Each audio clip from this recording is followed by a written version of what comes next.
Guys, mamaman daw tayo ng silo. Ito na yung unang silo. Mukhang may huli oh. Ito sa guys oh. Mukhang may huli. Yan guys oh. Tikto siya guys. Nahuli niya yan oh. Nakahuli siya guys na isang tikling. So yan na natin kukunin niya guys. Tayo dito. Ito. So guys, ayan, igkas yung pangalawa natin silo guys. Igkas. So, tama na lang. Dito pa.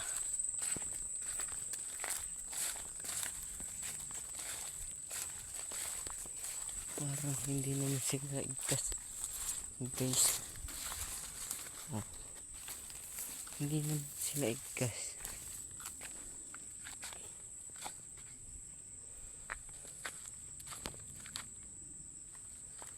So, puntahan pa natin dito guys. So, ito yung silo ko na nakahuli ng karag. Ayan o. Makikita nyo guys o.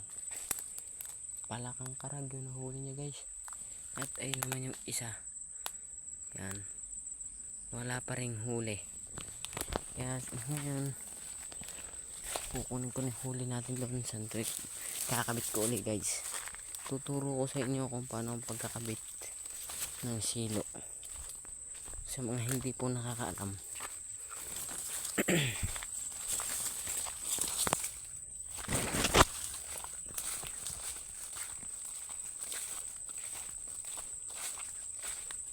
Ito po, nagipit lang po ito sa kubo ng kuya ko ang mga silo ko na to. So yan po siya guys po. Kukunin na po natin ang huli niya. Ang gamit ko nga lang po palang tali guys. Ito lang po itong maliit. Yan. Kita nyo. Tapos ito po ang kanya nahuli guys. Mukhang kaganina po ito dito umaga siguro. Or tanghali. Ay tanghali lang to guys. So ito guys yung nahuli niya. Tikling. Tawagin sa amin. Ito po yung tikling. Ayan guys, tawagin na natin sa pagka silo. Mukhang nadali siya kaganina guys. Tapos yun. Mamaya na lang guys, kakabit ko. Kakabit na natin ito guys.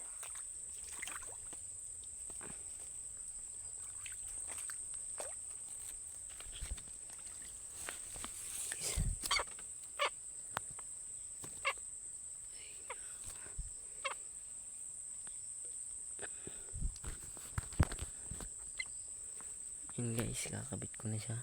Ito nga palang bawik nyo, dapat matibay guys. So naikabit ko na dyan. Itaas na lang natin ito guys.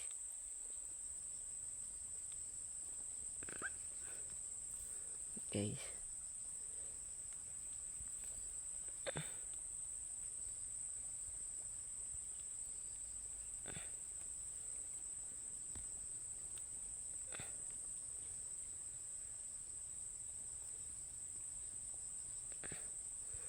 so ayan guys, naikabit na natin. So tanggalin na natin yung tali dito sa paa ng tikling.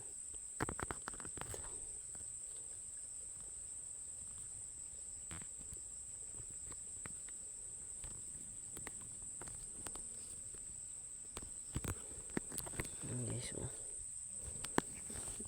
tanggalin na.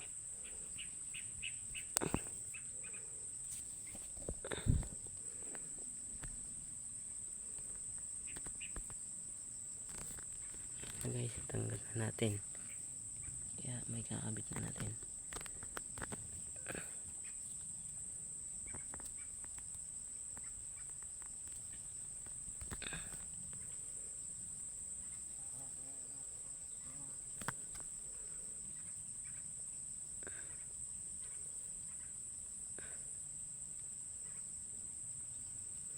Kung maglalagay nga pala kayo guys ng bitag, dapat sa malalayo